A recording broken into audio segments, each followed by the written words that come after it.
I got black Tims on, I'm coming with the energy. Oh, it's winter.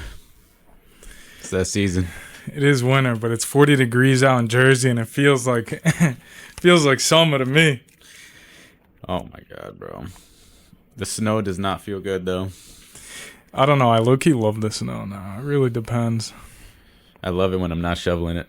Yeah, exactly. Now my back is fucking breaking. I'm like, dude, I know I'm getting old when I went out there and shoveled like half an inch of snow. I was like, yeah, I'm smoked. I'm going inside. That was me on the stairs too. Dude, I'm like, yeah, I need to get some more money so I could just hire somebody to come through, and be like, all right, shovel it up. Yeah, just wait for those like 12-year-olds that come by.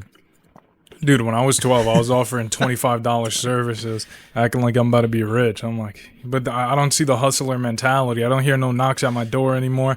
I'm like, are kids scared to make money or what are they doing? That's what I'm saying, bro. Yo, I remember, I think it was like me and Mike went shoveling one day, and we had a family come out. The dad was like, I'll let you do it. And like 2 seconds later, you just see the wife come out, peek her head, don't give your monies to these kids. And I'm like, bro, what the like, what do you think we're trying to do right now? Yeah. It's only $20 to get shoveled. I mean, there's been Karens since the dawn of time. I can't even know. Like, man, people are crazy, and especially in the town we live in. I wanted to start it off with, we need to bring bullying back. I can't emphasize this enough. These kids are getting fucking soft. They don't want to work. They don't want to bully each other. Listen, I don't actually mean bully each other where these kids are out here having mental health issues and they're actually getting butt hurt. But when we were children growing up in middle school, elementary school, we used to crack jokes on each other all the time. Yeah, it's like a healthy, controlled bullying. I feel like when we were younger, we bullied each other to... It was like a sense of giving each other accountable actions, you know? But now it's like the boy who cried wolf, you bully them, they cry, you go through depression, and it's just like, it was never like that. Like, it was supposed to build thicker skin, you know? Yeah, it's supposed to build characters. It builds a lot of character. Because we were talking about it, but anytime somebody comments something negative on my podcast, I laugh. Why? Because I grew up with my best friends bullying me, making fun of me every day, and it doesn't bother me what people online would say. Whatever you're saying online, my friends have already said it 100 times, and that's just yesterday morning. You know what I mean? Bro, it's like back when we were kids and like I would take things the wrong way, whether like somebody's trying to like, they're like roasting me for whatever clothes I had or roasting me for doing something stupid in gym class. It's just like, I would get so butthurt and then like point it out like a week later of like not talking to them, and they'd be like, bro, it was just a joke. And now I'm just like, bro, I was really tweaking over that. Yeah. I mean, I get it. We're kids. We get our feelings hurt, but that's a part of growing up and building that character, which we're talking about. Like, the world isn't going to wait on you to stop being soft. Like, if you go to a job and you do something wrong and your boss flips out on you, what are you going to do? Cry in a corner about it for a week and not talk to your boss? You can't do that. Yeah, it's like nowadays it's you hear a lot of people complaining, victimizing themselves and wanting the world to feel sorry for them, but I just feel like you have to do the work for the people to not feel sorry for you. If you go to work and you're just complaining about like, oh, well, I had to go take a flight, I had to do this, I had X, Y, and Z. It's like, nobody cares. Like, nobody will care. Nobody. Like, just do what you need to do and be proud of what you just did. But you don't need the comments of validation of other people to not victimize yourself, you know? Like, yeah, talking about the comments of validation, I feel like too many people are looking for those comments to come from people they don't even know. They're looking for them online comments. Like, everybody wants to become a big social media platform, a big social media figure where they have hundreds of thousands of people commenting positive things on their life all the time. And if it's not positive, it's like, you guys are killing me mentally. Like, I don't know if I could do this. Like, dude, shut up, put in the work, put in the effort, and then who cares at the end of the day? These people don't know you in real life. yeah, I think a big example right now with somebody like that, but is not taking it that way of like everybody's attacking me, is FaZe Rug's brother. I don't know if you've seen those videos lately, Yeah. but it's not even just like multiple accounts roasting him. It's one guy posting at a rapid rate of like 30 shorts a day, just pulling up old clips, old photos, and they're all going viral about hating on him. And he just made a video yesterday, and I thought it was going to be one of those videos where he's like, I need to take a break from social media, this, that, and the third. But he's actually playing into the joke, which is what you should do. It's like, you don't need to take everything so seriously, you know? Like, even if you have hundreds and thousands of people agreeing with the hatred, you just don't need to take everything so seriously. And that's a part of good social media culture, I feel like. Yeah, because first of all, it's hilarious how it's just one person hating on him. I genuinely thought prior to anybody bringing up that point that it was multiple accounts. I'm like, why is it a trend now to just make fun of him? It's hilarious, don't get me wrong, and I love the fact that he played into it, because it would have almost like ruined everything if he's like, this is actually hurting my feelings. Like, dude, don't get me wrong. You're sitting in a multi-million-dollar house. Your parents live next to you. Like, he's living a great life. So to be bothered by TikTok videos being created from people he doesn't know in real life and don't know him, to be bothered by that would just be plain stupid. There's no other way to put it. Yeah, bro. We live in a funny time, bro. Social media really taking over everybody's feelings. So. Yeah, but it's because people live their life on social media, and they think validation from people they don't know matters more than the people they know in real life. Like, that's the thing I will at least always try to never get to the point of being, is that I don't want anything anybody says about me on social media to ever affect my real life. Like, this podcast, for me, I've always said it, it's been a hobby. It's been for me to have fun. And I only do this a few hours out of the week. So for somebody to flame me, make fun of me, whatever it is, about something I do a few hours out of the week, like, what do I do with the rest of my hours? Who do you know? Like, you don't know me. You don't know who I am. You don't know what I do. So, like, just enjoy the content I'm putting out. If you don't enjoy it, even better. Because guess what? Haters make you grow. I can't say this enough. Like, if you're making cringe content, keep on making it. If you want to know how to blow up, make content that people hate. Like, think about the videos that you genuinely remember and you send to your friends. It's the ones you hate. Like, look at this idiot. Look what he's doing. Look at Jake Paul again. Like, he's doing I hate Jake Paul. But guess what? You're talking about him 24/7. You can't forget about him because you just hated it so much that you needed to send it to your buddy so he could see it too and hate on it too.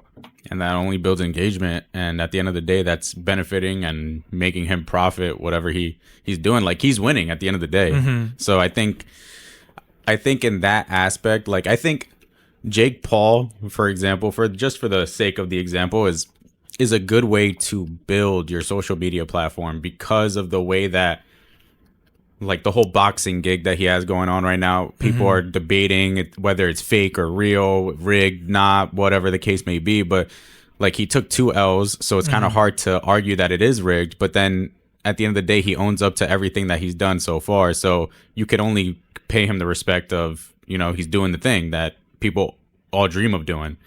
But then you have people who, like, intentionally try to be cringy with their content to build engagement. And I think that is the wrong way to do it, because then you live like an unauthentic version of yourself. Yeah. So it's just like, Jake Paul is being authentic and he wants to do what he wants to do, but then you have to play a character that is very cringy, and then you get ripped online, and then you're the one posting the I need to take a break post. But then it's just like not a character like the burnt peanut, but like a character that's just like personal, like the guy who what's it called, there's like that social media guy who does like the if your name starts with an A. Oh yeah, God. Like I personally wouldn't be able to do that no matter how much money I'm making. That's not because it's not us. It is not us. And kudos to him, bro. Kudos to him that he's able to like take everything away, negative comments, positive comments. Like, it makes me laugh sometimes, but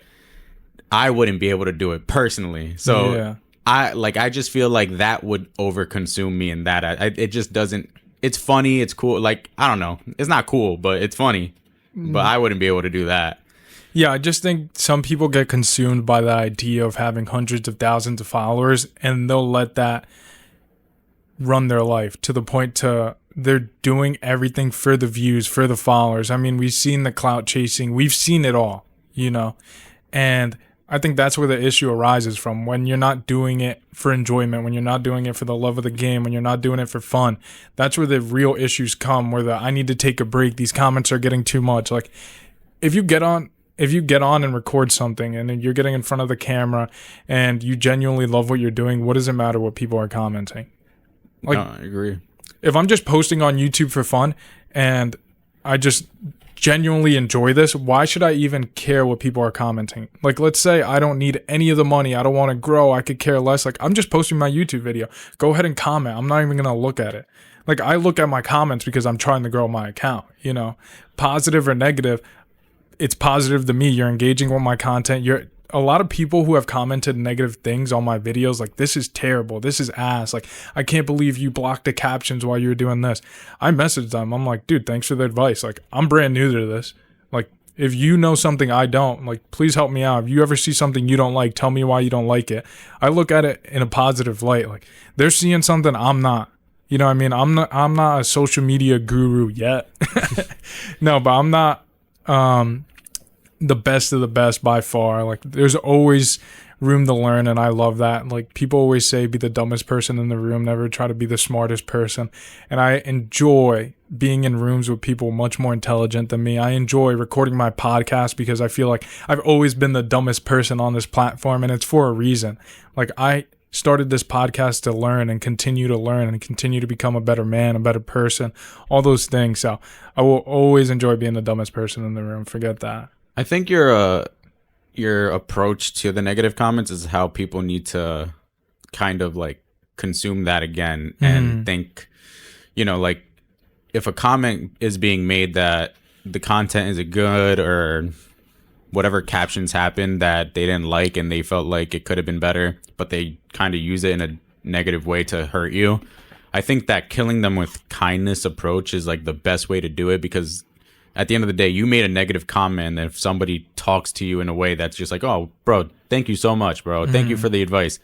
It makes them feel like, damn, like, I am now a piece of shit. Like, you know what I mean? Yeah. Like, so I think that is the best way to approach it. And I applaud you for that, because it's hard to kind of connect all those emotions, to not let it overconsume you or get heated and all this stuff, to want to talk back to these people, because at the end of the day, like, it's easy to make a comment behind the screen, but it's also easy to retaliate to the comment too. So that's kudos to you, bro. Yeah, I mean, don't get me wrong. In the beginning, I did not want to be the nice guy. You know me in real life. Like, I am genuinely a kind person. I think there's a difference between being kind and being nice. Like, I would say I'm kind. I'm empathetic. I sympathize with a lot of people. And as long as you don't take advantage of me, I won't be a dickhead. But I could genuinely be a dick. Like, if you get on my bad side, I'm a human being. Like, I could get under your skin as well.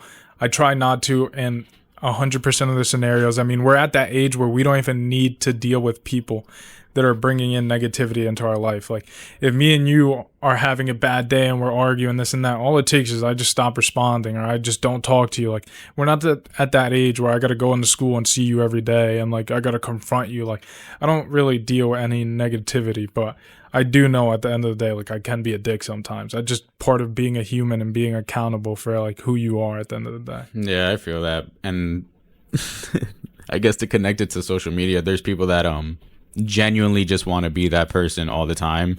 And it's just so crazy that there's people out there that really just take the time out of their days to be like a hater. But like, yeah. I get it. There's certain hate comments where I can read it and I'm just like, yo, that was mad funny. But then I look at certain hate comments, I'm just like, bro really took the energy to think about the comment, type the comment, and then post it, and didn't think, like, you know. Yeah, that's the thing. I've seen videos that I personally, like, hate is a strong word, but I hated. I didn't enjoy. And what did I do? I didn't leave a nasty comment. I didn't even comment on it at all. I just left the video. If I don't enjoy something, I just scroll past it. I've genuinely never left a negative comment on anybody's social media post ever in my life. So when I think back to that, I think about, all right, I just said it. I'm a dickhead, right? But I'm not even that bad of a person where I leave these negative comments to go ruin somebody's day or whatever it is.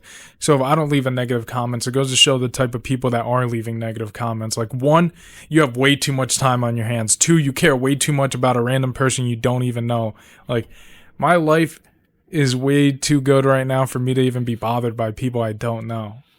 That's You know, facts. even bothered by people I do know. Like, you got to stay positive, and to be pushing these negative comments onto people, it goes to show who you are. Like you said, you're the one texting behind a screen. Like, you hate somebody at the end of the day you know nothing about. You're just seeing a 30-second snippet. Like, somebody commented on the clip the other day, and it was hilarious to me and my boy. Like, the comment was, "You're just yapping on it. You're just yapping." Like, bro, we're on a 2-hour podcast. What do you want him to do? Sit on his ass like and not say a word? Like, obviously he's just yapping, and he's like, "There's no context. Like, I don't know what happened." That's the point. It's called clickbait. You know what I mean? Like, what are you doing? Like, I was genuinely getting sick because I'm like, bro, these people are so. Because the thing is, it was all positive comments, and then one negative comment, and everybody just started riding the boat and saying the same thing. Like, "Oh, I don't understand. You're not explaining anything." Well, guess what? The 7,000 people that like the post understood, and you 30 that are saying something negative about it didn't. So, like, go do some research. Go look at the clips. Like, there's a previous clip on his channel that explains the situation. It was a 15-minute conversation, and I clipped it up to a minute and a half. You think you're going to get the whole context? Like, that's the point of a clip. So you go click on the full episode. And then that's when I want to flame you. No, I'm joking. But it's so funny to me because I'm like, bro, you guys are such idiots. And I love to engage with it now more than ever. And like you said earlier, kill them with kindness. But now I kill them with kindness as well as like trying to call them out. Like, dude, you just look dumb. You know what I mean? And it's more engagement on my post. It genuinely, after people started commenting that, you saw my post start to get more likes and more comments. Because if you respond to one hater, every hater is going to start coming out the woodworks because they want you to respond to them. I mean, they're sitting in bed right now with nobody to talk to except me. So it's like, bro, comment section right now for an influencer is like a restaurant's Yelp review. So like, if you see a bunch of negative comments, people are only gonna ride that wave just because that's all they see at the end of the day. And it's kind of hard to come back from those comments on that same post because people are already riding the wave. So you just got to take it to the chin and just be like, you know what? I guess I didn't have context. Post the next video. It's a context video. That's I was gonna post the next video and make it like full context, but I don't care enough to do it. You know, the one main reason I don't respond to people in a negative light is because I'm trying to build a platform, and I don't want to build the platform on negativity. Like, I can comment back and flame you, like, "Look at your haircut. I don't got the best haircut," but half the kids commenting are dusty as shit. But I can bring that negativity into light, but that's just not what I want to push on my platform. Like, for jokes and everything, like I said, bring bullying back earlier. It's all jokes. But some people don't even understand that satire. That's where the clips become an issue. They see a 30-second clip of me saying, "Bring bullying back. We need that. You guys are too soft." And then they think that's how I seriously think every day, you know? Yeah, they're like, "Oh, he's an asshole." You know what I mean? Like, he doesn't care about anybody, you know? But at the end of the day, like, to a certain degree, like, to go to this main point, but like, bullying is essential to build that callus of just being able to handle the hard conversation. At the end of the day, like, the things that were said to me as a kid, now I'm able to confront, say, like a boss, you know what I mean? Because the things that you hear in the past, now I can confront someone that's like, "Oh, you know what? I had the hard conversations throughout my life. What's this one going to be different?" You know what I mean? So it is true to what you said. Like, it does shape you for certain conversations. And I do think we need to lighten up with not with the mental health advocacy. Every mental health is important, but, you know, some situations you just got to let play out, and then you'll figure it out, you know? I would say with the coddling. Like, coddling, yes. Coddling is the great word for it. Yeah, I feel like everyone's being babied. If I come out, first of all, nobody cares. You know this more than I know this. Nobody cares what you got going on in your life, because what you think is bothering you and has you crying every night, every day, somebody else is going through 10 times worse, and they're still getting up for work with a smile on their face. They're still doing everything they got to do and more. So it's like, why should I even care? Everyone's too busy with their own lives. And that's going into my next conversation is, I think people need to be more selfish now. I think there's a lack of selfishness going around. And to an extent, selfishness is so important. Like if you are a young person, I'm talking 15 to 30, you need to be selfish. You need to establish your life. I mean, look at the housing prices. If you're not selfish, focusing on your own finances, and you're focused on going out with your boys when you don't have it, you're focused on doing dumb shit and spending money in ways you shouldn't be because you're peer pressured of putting on this persona. Like, I have this money, I need to be doing this, like, you need to be selfish. I agree with the being selfish for and prioritizing what you need in your life, but I do believe also like that people need to go through those moments as like phases and not as lifestyle. So Yeah. the moment somebody decides to be like, man, I just want to everything I work for is just going to go to the end of the week for a club, at a table, for a bottle. When you hit that age, it's like, what do you do? Like, what do you do after that? Because now you just spent your whole paychecks where now you're living paycheck to paycheck just to show off at a table. But For people who don't care about you. yeah, and they don't, and for people, exactly. And that's like another form of validation that they look for. It's like now you're just doing it at a club and not on social media. So, Yeah. but it's also like, dude, let them hit that rock bottom. Let them reap the consequences of their own actions to be able to understand, like, I am a loser and I need to get out of this loser rut. Like, you know what I mean? Like, I definitely agree with that. I think people need that in phases because that is also what builds a certain like extent of character. So Yeah, phases is super important, and I love that you said that because it can't be your whole lifestyle. Like, be selfish until you get to a point where you could be kind and actually help other people. I think people are doing it the opposite way. They're down on their luck, they're at rock bottom, and they're still trying to help everybody else but themselves. So that's what I mean, be selfish. Like, be selfish and put yourself in a position to help others if that's what you want to do. yeah, no, yeah, for sure. I think people should definitely be selfish at a young age all the time, just because a lot of people, or like through life experience, like I could be a victim of this at certain phases of my life, but they put other people first, say like a partner, and they're not ready to put themselves first yet. You know what I mean? Like, how are you going to think about a future with the partner when you're not established as an individual yourself? So like investing in like a $10,000 to $20,000 ring, but then you don't have $10,000 to $20,000 in your bank account to invest in yourself, is like, it's counterproductive. And now you're only putting yourself at a loss, because at the end of the day, your girl may or may not leave you. And if she does, it's higher than 50% nowadays. So she might leave you, and now you're left with nothing in your bank account. It's just like, build something for yourself in order for you to take that risk, take that investment. And then if it backfires on you, you're just like, okay, it didn't work, but I still have everything I built. So I think selfish needs to be key and a priority, but it also needs to be a smart play. It needs to be strategic. You need to have a plan in front, a routine, structure. Because once you don't have that and you depend on everybody else, you're just going to crumble the same way that they crumbled on you. So Yeah, I love that you said to build something, because I think it's super important for young men to build something. Like, if you don't understand this, your girlfriend's going to get another guy. Your boss is going to get another employee. So build something for yourself that you could fall back on, and really start thinking about what's important to you in life. Like, for me, it's my mom. Like, my mom's not going to get another son, you know? So why am I doing this? To build a life. She could say she's proud of her son and make sure she's good and doesn't have to work another day in her life down the line, you know? yeah, no, for sure. It's definitely a hard conversation for some people because they don't see it in the moment of these predicaments or like when they go out, they it's like an addict when they have like alcoholism and they tell themselves, yeah, I could quit whenever I want. Like, you don't see that, but everybody else could see that. So when you're in that moment of being in a club, spending all your money, you're not able to see that. You're not able to see like the impact that you're only doing on yourself when you're making these wrong decisions. And not saying that going to a club is the wrong decision. Like, do what you want with your life, but just know if you don't have the means to do something good for yourself, or you're not in a job that's supporting you, even if you spend all your money, like, it's probably the wrong decision. But you know what?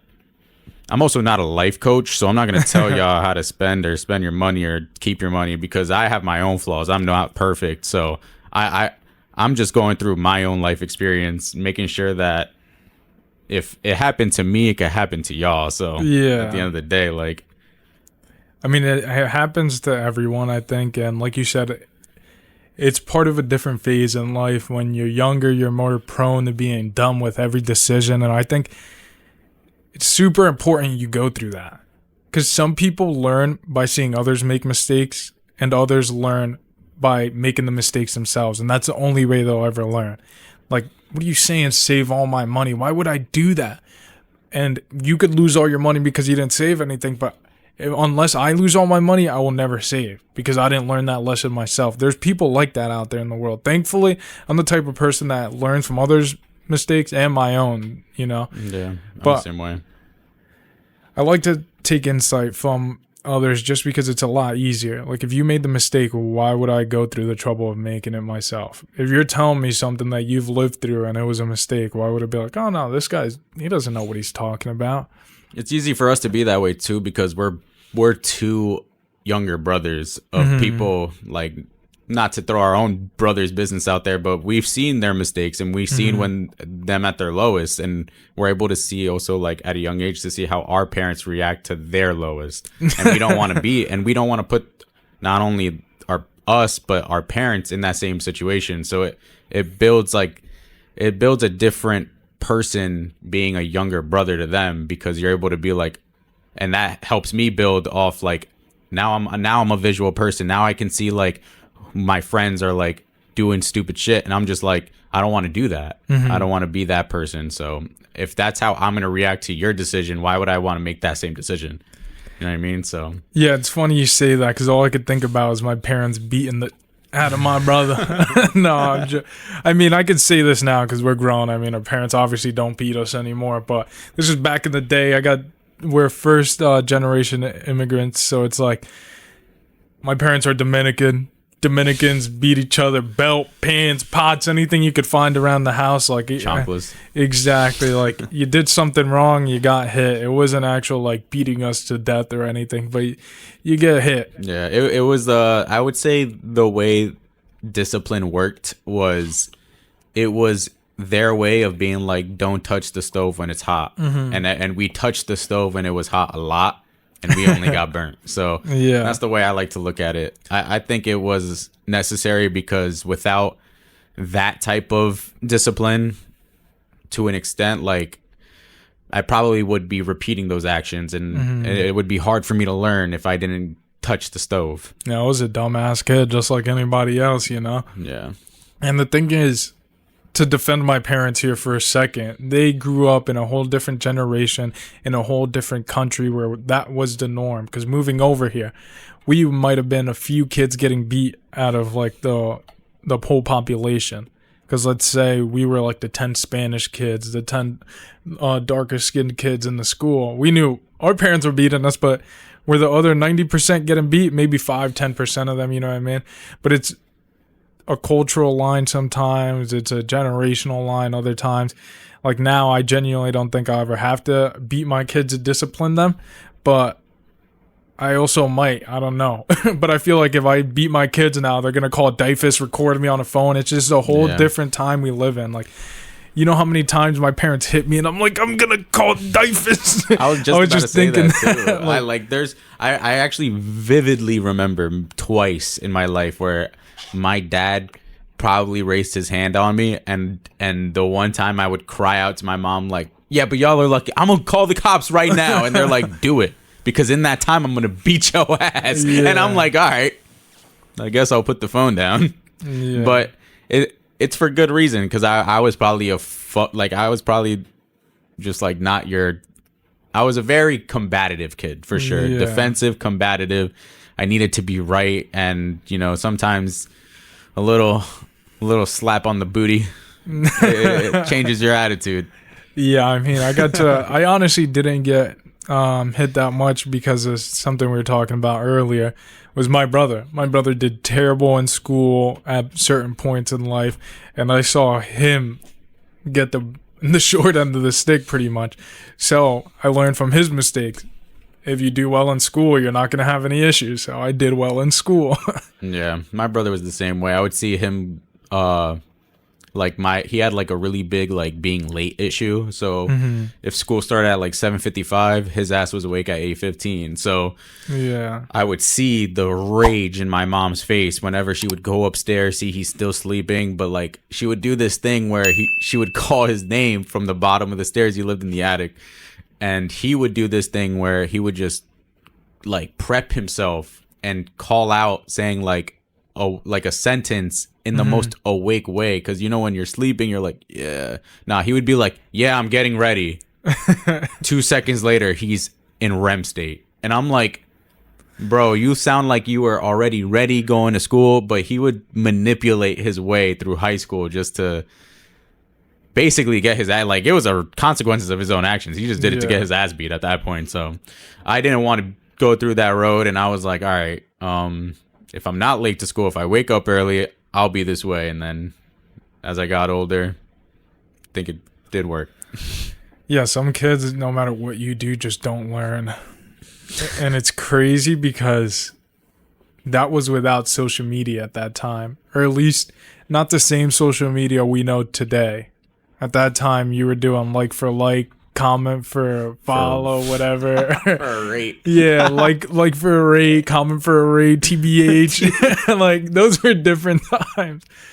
But nowadays, I can't even imagine these kids go on TikTok and get all these reckless ideas and see other kids flaming their parents and talking back to them. Like, it's just so different. I don't even know what it's going to be like for when we have kids and trying to discipline them. I also see like a lot of fat kids now. Like I see a lot of fat kids, and that's a big issue. Like I've seen some morbidly obese kids, and it's a damn shame that it's the result of the parents' decision making. Like, you're letting your kid get to a point where it's going to be hard for them at a certain age to get out of. And I don't blame the kids for being cranky and nagging and annoying to these parents that are like, all they want to do is eat food because their parents are the ones that gave them the bad habit to eat so much food. Bro, I see it. You see it more now here where we're based in NJ. So like, there's a lot of kids here that are just fat as hell. But then I just took a trip to Arizona, and all these kids are fit. And I'm just like, what is the difference? And it was so apparent to me. It was the sun. Like, there's just so much sunlight in January, and I felt more inclined to run, this, that, and the third. But I'm just like, yo, like, it starts with putting down the fork, and these parents just don't know how to do that. Like, it's crazy. It's crazy to me. Yeah, I'm glad that you said it's the parents' fault, because obviously it can't be the kids' fault. They can't even afford food. They don't know how to make it yet for the most part. Like, if you're a teenager, you've never cooked a steak. You know what I mean? Now teenagers are actually evolving because they could hop on YouTube and search up how to cook a steak, and some of them might know. But for the majority of the population, they don't know. And it's the parents' fault. They're not giving them any type of discipline. And also, I believe, like, parents aren't being as free with their kids anymore. Like, when we were 12, 13, it was obviously different times. Like, we don't have to worry about the world being as dangerous, but we would be outside till 8, 9, 10 p.m. playing Manhunt on one of our blocks, you know?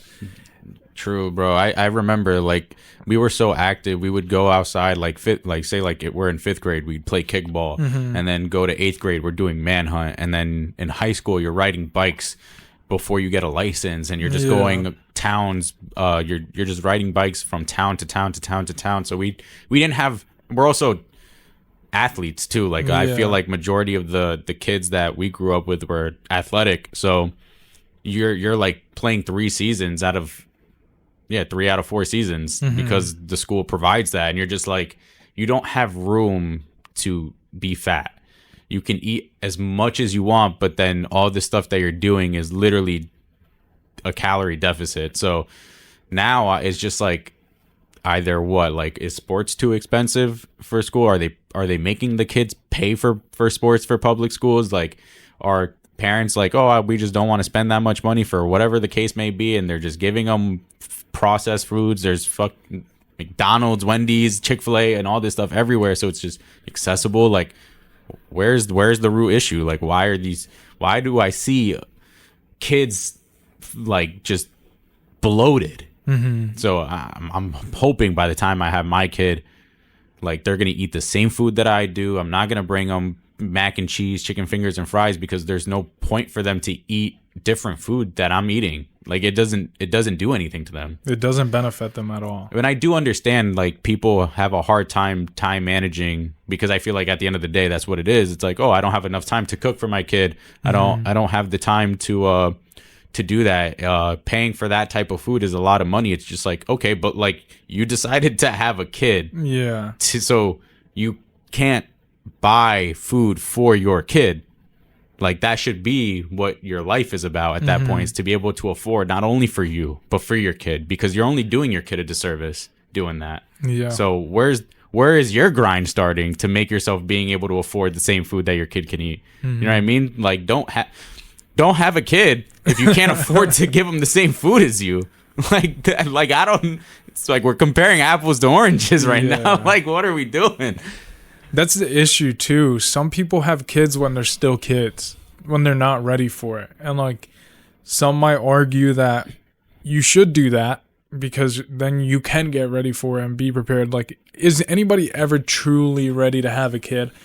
But financially looking at it, you can be ready to have a kid when you can afford it, like you're saying. If you can't afford to get a meal for you and your significant other, why do you think you can afford to get a meal for you, your significant other, and a child? You know, and I think that's so important, because if I was rich, I would have had kids by 20 years old. I would have loved to have kids super young, but I couldn't afford it.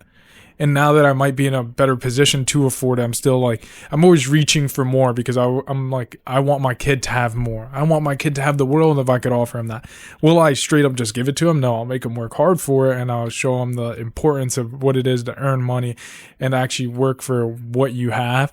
But if I could give my kid the world, I would. I don't know what father wouldn't. You know, there's a lot of people that say, yeah, I'm going to make him work hard for it, but when Sonny wants a freaking new bike, I'm going to get him a new bike. Like, I want to be in the position to get him everything. That doesn't mean I'm going to give him everything, for real. Yeah, I feel very strongly about this subject, just because it's like, I feel like that self-worth, that like indication of I want to be the best version I can, it just derives from food. And it's like what you put in your body. Like, if you're just constantly putting BS in your body, like, for the sake of the example, mac and cheese, chicken tenders, and fries, like, all this like BS is just like, you're not going to perform at your best ability, and you're going to pay for it in the long run with a health condition, or just like help for your condition. So it's just like, you're doing that to your kid now. So you think it's expensive to buy these groceries to make the food for your kid, or you go out to a restaurant and buy the same food for your kid because it's expensive. Well, let's see that physical therapy bill when he has aches and pains because of the lack of nutrients that you're putting into his body. How about we give him a hospital bill because now he has high cholesterol, high this, high that? It's just like, now that's a big bill. But the last week's grocery was too much. So it's just like, you could prevent that. Like do yourself a favor, do your kid a favor. It's just, I don't know, man. Like, they just released a new health pyramid. I don't know if you saw that. No. They just updated the health pyramid from the 90s that they put out. So the 90s health pyramid. Yeah. I didn't even know it was that old. Yeah, it was old as hell. So RFK just dropped it, and a lot of people are like, it's obviously, no matter what you do, it's not going to be right or wrong. It's a right or wrong. You know what I mean? So a lot of people, it's controversial. People are like, oh, you shouldn't eat that much red meat. But it's just like, now they're prioritizing food, like whole foods is essentially like the health pyramid. Yeah. Like, focus on grains, oats, poultry, red meats, all that jazz. Eat dairy. And, you know, a lot of people who are lactose intolerant are like, what the hell? Like, so they're like, it's no matter how the food pyramid looked, it was going to be controversial regardless. But I think if you're listening, you should definitely look at it. Yeah, I'm going to take a look at it. I might even throw it up for the people watching it to see the new health pyramid. That's what it's called? Something like that. Food pyramid, whatever it's called. Yeah, I'm gonna throw it up on screen so people can take a look at it, and then give me your thoughts down below in the comments.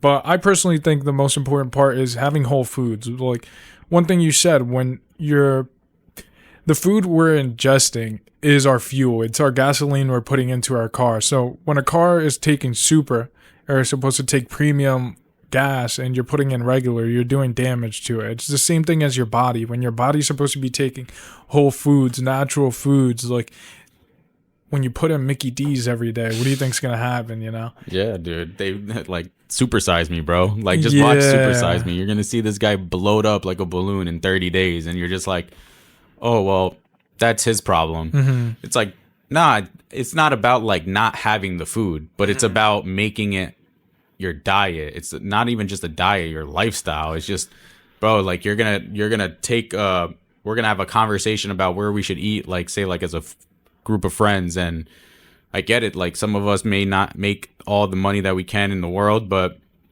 if I'm gonna go out to eat and I'm gonna suggest a thing, just know that I'm gonna have your back, because if you can't afford it, we're gonna afford it together, bro. Because there's no reason for us to constantly eat this type of food. You know what I mean, it only does negatives to your sleep, to your day to day, to your cognitive thinking about what you want to do creatively. Like, you know what I mean? So for me, it's like, if I'm able to supply it, I'm going to supply it. And if I suggest it, just know that it's not because I expect other people, if I'm like in a group that like, oh, they don't want to eat it because it's like a financial problem. It's like, I suggested it for a reason. It's not because I want you to pay for it. I'm going to fucking pay for it. It's just look at like what we eat nowadays. I'm like, Jesus Christ. Yeah, I mean, we went from ordering 8 McChickens from the dollar menu to like Dude. KBBQ, you know, steak and rice, Yeah, dude. vegetables. It's crazy. Home cooked meals, bro. Like Yeah. KBBQ, anything close to that. It's crazy because now if I ever have McDonald's or any fast food, any pizza, first, it's so much better when you don't have it for a while. Like if you really want to enjoy that food, don't have it for 3 months. Don't have it for 6 months and then have it one day out of those 6 months. That's how you're supposed to do it. Like everything in moderation is okay, but when you're abusing it and having it every other day, 2-3 times a week, like how are you truly enjoying it? How are you truly fueling your body? Like, don't get me wrong, I eat my occasional Mickey D's and get a McFlurry and get a McChicken, whatever it is, but it's occasional. It's not weekly. It's not bi-monthly. Like I'm not getting it multiple times in a year.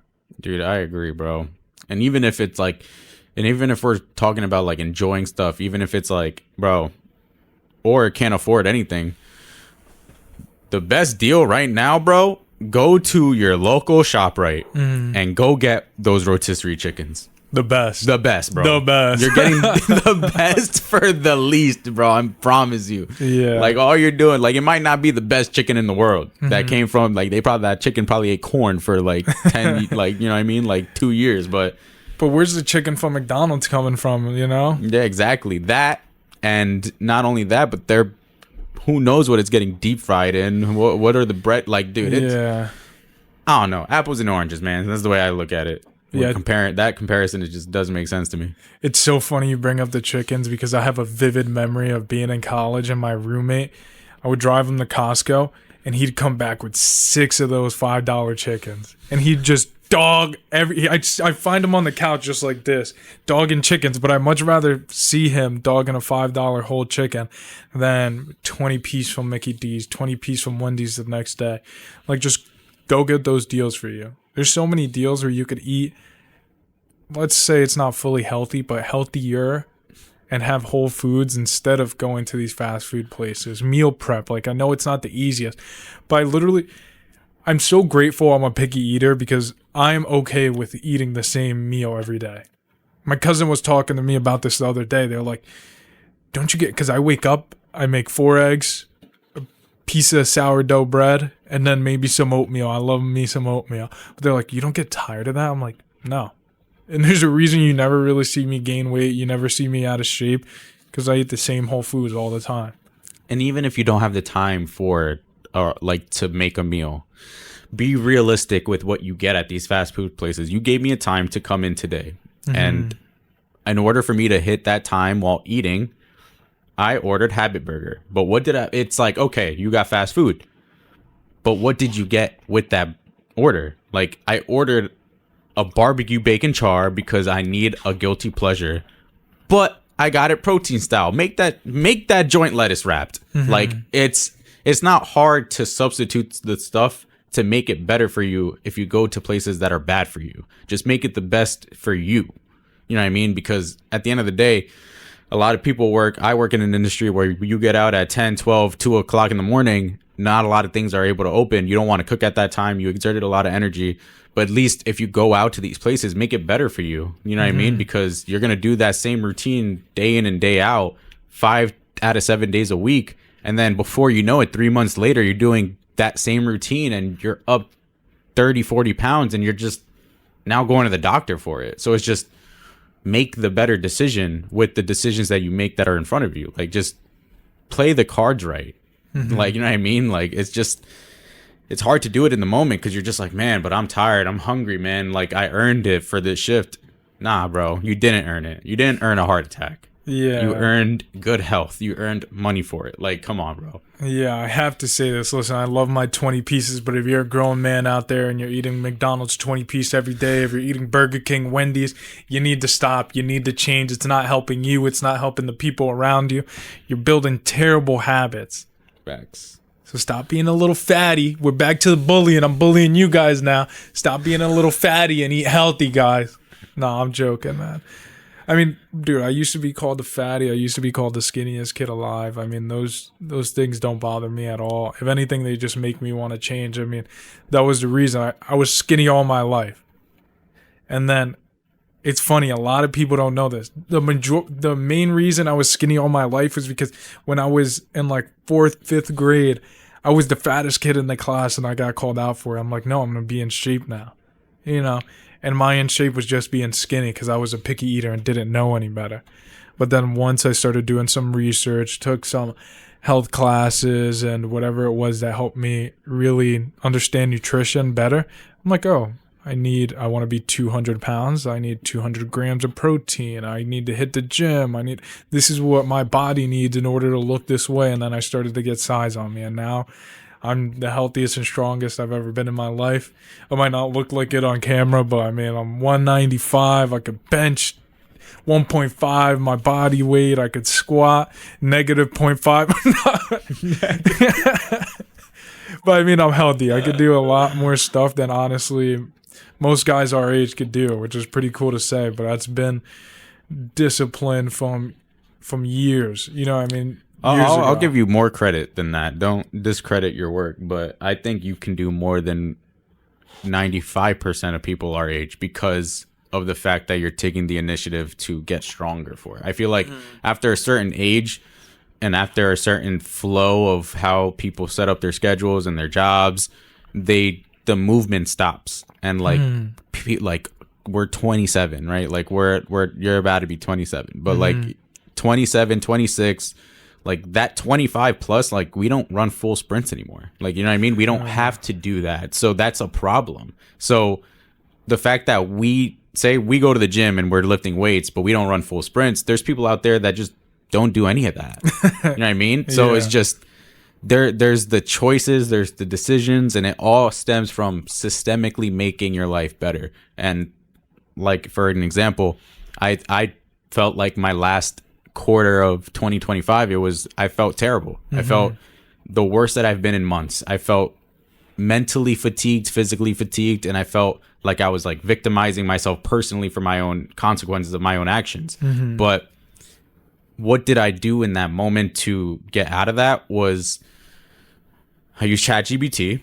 I used it as the best tool that I can let it do, give it my whole routine, schedule, my job, like work, school, gym time, everything, and structure me a reasonable routine, whether or not I have to sacrifice sleep, whatever, time to wake up, to just make me feel better. Whether or not it knows how to do that, it's built me structure. So like staying in the same position that you were when you felt bad is only going to do yourself a disservice, because you're just going to put yourself in a deeper hole of why you felt that way in the first place. But I did that all in Arizona when I felt all the sun hitting me. And then you come back to this gloomy winter in New Jersey and you're just like, okay, it's going to be a lot harder than what I thought it was going to be when I was in sun walking every morning in Arizona.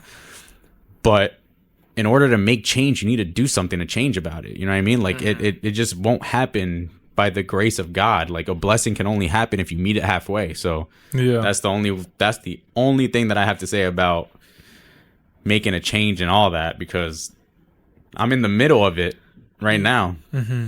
Yeah, I think the most important part is just sticking with it. And I tell people so much, and I urge people younger than me, older than me, to start today. Like, we spoke about it prior to the new year.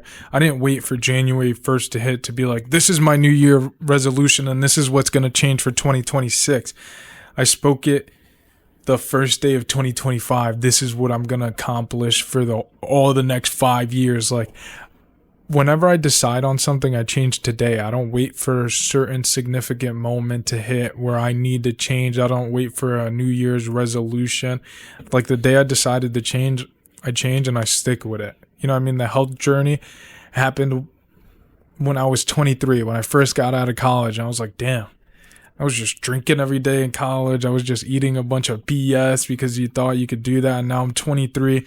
Like you said, I got comfortable going to the office. I got comfortable not working out as much. I was like, if I'm comfortable now at 23, how do you think it's going to be at 33 with way more responsibilities?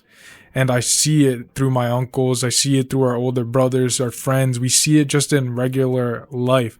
So I'm like, let me start building these habits, this discipline now, so it's easier. Once those hardships do come, once you got the baby crying at 5 a.m.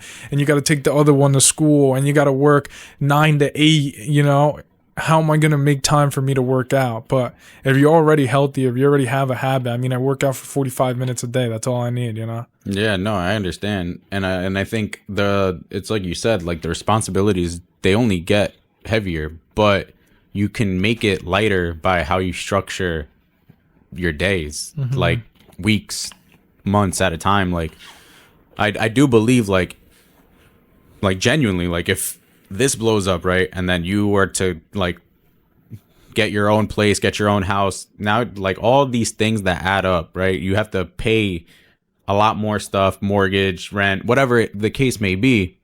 As long as you systemically know how much you're making and what times you need to pay certain things off, it's like you can lighten that burden up the same way how certain people can't handle that. They can't handle those systemic changes, that time management. It's hard. It's easier said than done. I work in an industry where your whole shift is set up based off how you prep, and if you the moment you under prep, your whole work environment goes to shit. So why not apply something? Like for me, like I thought, like why do I get so lackluster and so overwhelmed when I'm outside of work, but in work I'm so structured and able to handle everything. Like I over prep, I make sure everybody's good that works around me. I feel my best when I'm over prepped. Why can't I do that outside? So now it's like, let me take that type of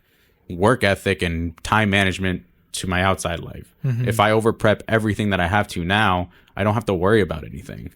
And I just feel like that's a hard skill to learn, but it's a skill worth learning. So yeah, and I completely agree, because it's something I was actually thinking about recently, that I need to prep more for my podcast. And we might have even spoken about it a little bit, but it's so much easier to come on here when I know everything I can know about my guest from my memory, not from a laptop asking questions, because I'm always trying to improve as a podcaster. I'm always trying to improve as a YouTuber. I'm trying to improve as a person overall. But one of the things I saw I lacked is the flow of my conversation is terrible sometimes. But why is it terrible? Because I prepped a bunch of questions. I didn't go over them. And now I'm trying to just throw them in at random points instead of doing the prep work I need to, taking the 2, 3, 4, 5 days, even if it's 2, 3 weeks before, to actually prep for my next guest and give them the actual like best interview I can, everything would flow better.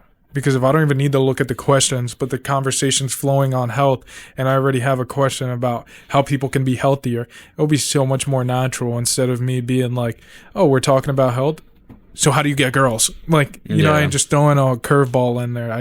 I've realized, even watching my podcast back, I'm like, that's what I need to improve on.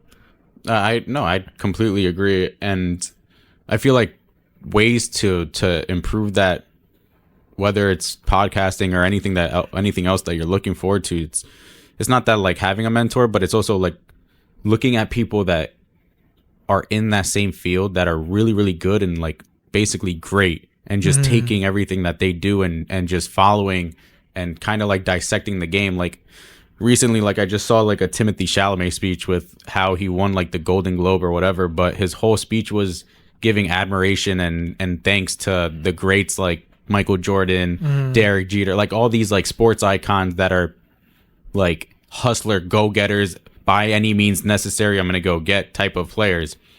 And that's not really looked good in his field, but why wouldn't you want that type of mentality if you want growth and progression in it, you know? Like, like if I want to be like, I make certain content for gaming, and if I want to be really good at that content, I got to watch the people that are putting up the numbers, who have these basically Hall of Fame legacies to them. And what are they doing that I'm not? And what type of whether it's gameplay or production that they're providing that I can provide. Like, why not go crazy in that aspect so you can get what you want? You know what I mean?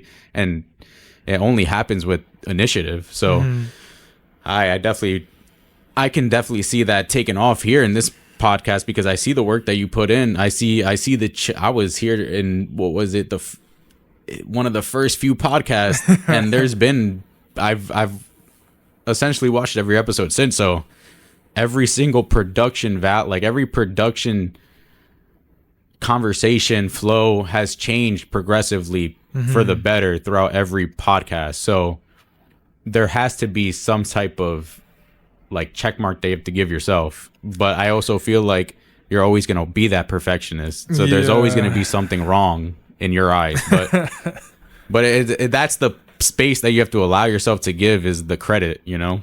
Yeah, I think I give myself credit, but like you said, definitely not enough. And I feel like that helps me push to higher limits, but it also limits me in other ways, because off the podcast, I'm an anxious person. I'm an anxiety-driven person, and the only way that ever dissipates even a little bit is by me putting in the work. Like, the anxiety thrives from me being lazy, me not doing the work, me doing stuff I shouldn't be doing, you know?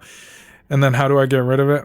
Just grinding, putting in edits, hitting up people to come on the podcast. Because people don't understand this. You understand this because you know me in real life. Dude, I'm not comfortable asking people to come on here.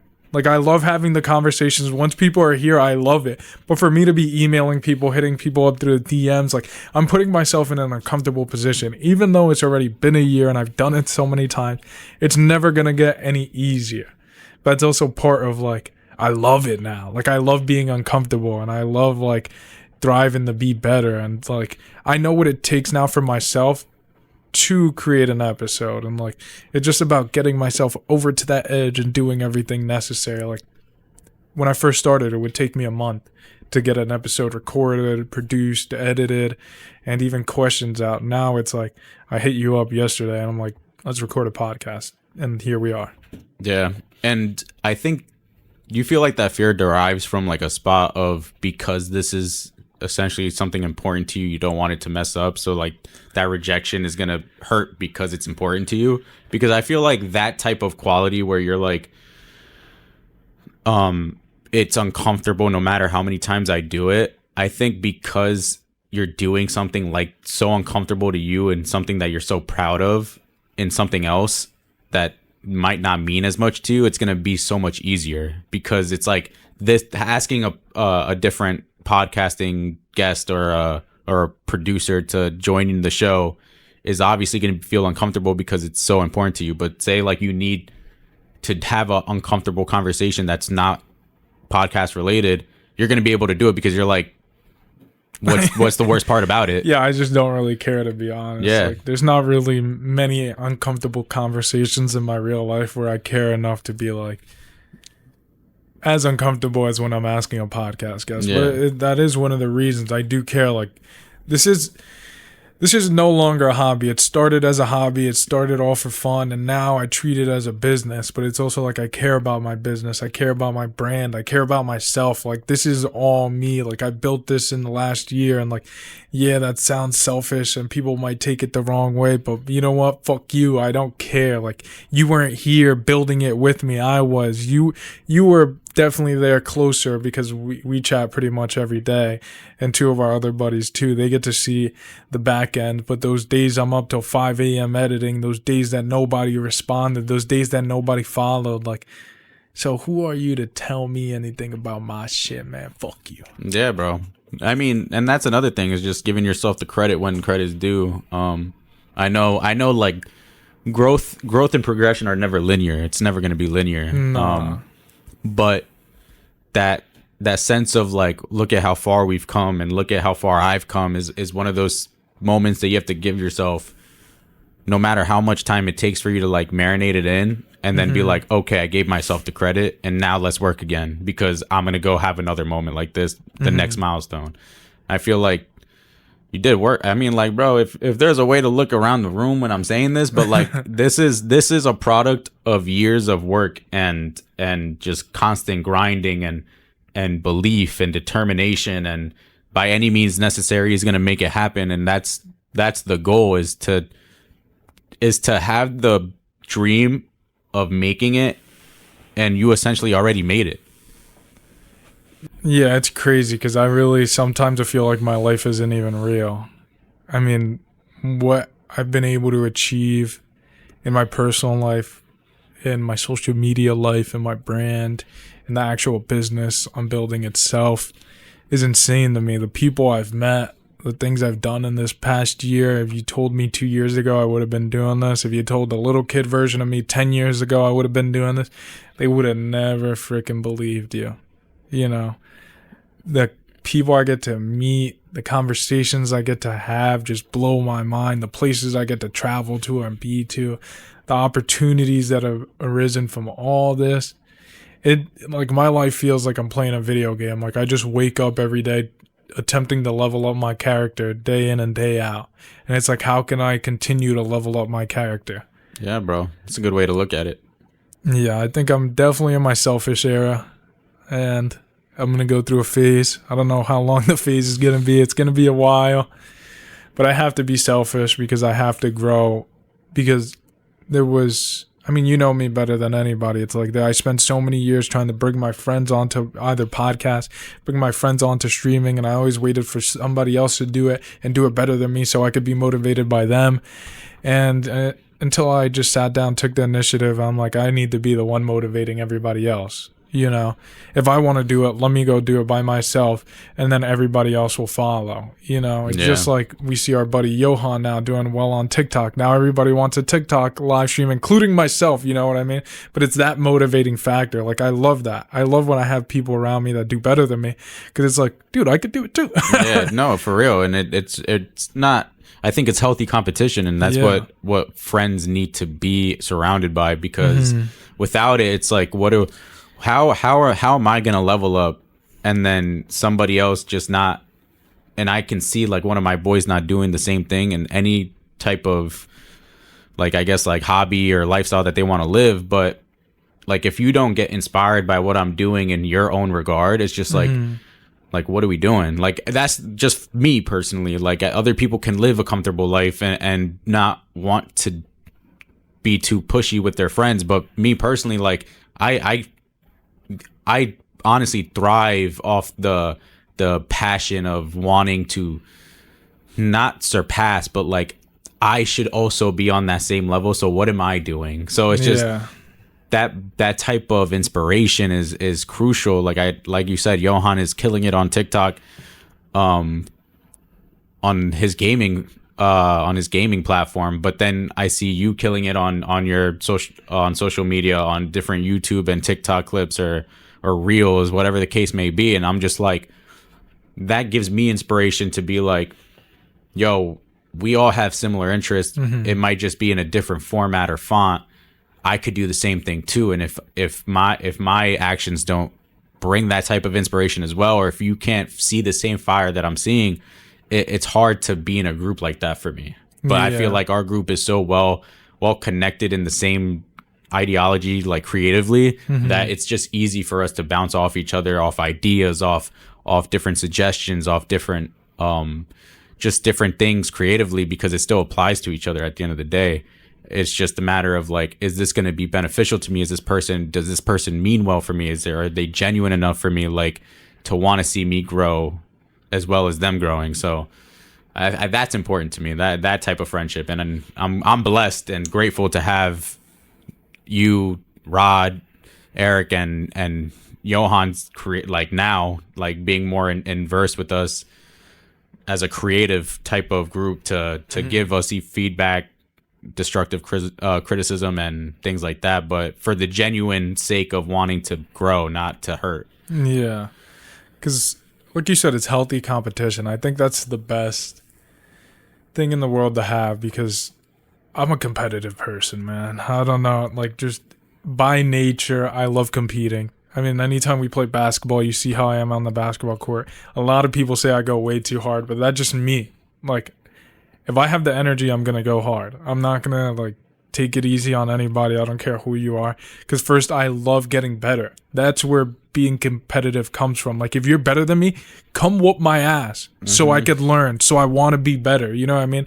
Like, if you edit better than me, continue editing better than me so I could see what's possible. You know what I mean? Like, that's where it comes back to, I love being the dumbest person in the room. Like, I love learning. I love becoming better as a human being, because I feel like when you're not continuing to grow in any aspect, it's like you're just staying stagnant, and that's boring. Like, how do I continue to grow? How do I continue to become better in any aspect? And when you're competing with your boys and it's not toxic, it's probably one of the best things in the world. Even in my job, dude, like I have that same competitive spirit, fiery competitive spirit in my job, in school. Like I see what's possible, and I see what could be better, efficient, this, that, and the third. But the thing it's like I get so passionate, whether it comes off as anger or just straight up like negative, but it comes from a place of like competition and just wanting it to be the best. Like anywhere that I go, whether it's a job, class, or whatever, like I'm so hard on myself when I don't perform, and I get so hard on other people, which is kind of bad depending on how I react to it. But I get so hard on the situation because I just want us to be the best no matter what. Like, that's just what I care about. And if we don't perform to that level, it's like the standard wasn't hit, and standards mean everything to me. And if I fall short, like I said earlier, like last quarter of the year, I felt completely terrible about how much I fell short. Like, that eats me up. And it's like, if I'm going to be the one to preach standard, preach health, preach this, and I don't fall into that standard, I'm a fraud. You know what I mean? Because I'm not hitting that same standard. So I completely agree with that competition, personality, fiery trait. Like, I want to be the MJ and everything. I want to be like, I don't want to be a douche or a dickhead, but like, if y'all can't see the same vision as me, it's like, just know the vision is winning, because that's just what I want. Like, don't matter how I got to get there, man. I'm going to get there. Marty Supreme, for real. Like, for real, dude. I haven't seen the movie, so I can't be motivated like you are to that extent. You got to watch it, bro. For your sake, you got to watch it, bro. For everything that you stand for, you're going to watch that movie and be like, I'm not doing it hard enough. I'm not gaslighting. I'm not manipulating. I'm not getting what I want hard enough. Yeah, man. That keeps me up at night. I feel like I'm not going hard enough sometimes. Even as hard, like, even the days I get 150% in me, I'm like, I could push to 200, you know? And it's just about getting that out of myself sometimes, like not relying on being motivated from a movie, not relying from being motivated from my friends, like just taking accountability in my own life, looking in the mirror and being like, dude, I'm not going hard enough. Like, just because you see the highlights on Instagram or YouTube, or the highlights I might show you of my life or somebody else might show you, doesn't mean they're going hard enough, you know? Yeah. And like, dude, I still have the energy. I'm young now. I need to go harder. Like, my dad's going harder than me every day, and he's 62 years old. Like, that's insane to me. Yeah, it is motivating me. But I won't let that old fart do it for much longer. I'm about to kick out. He's gonna be like, "Oh, look at these smoke, Grandpa. I got you. I'm gonna be ahead of you." Nah, man, that's motivating.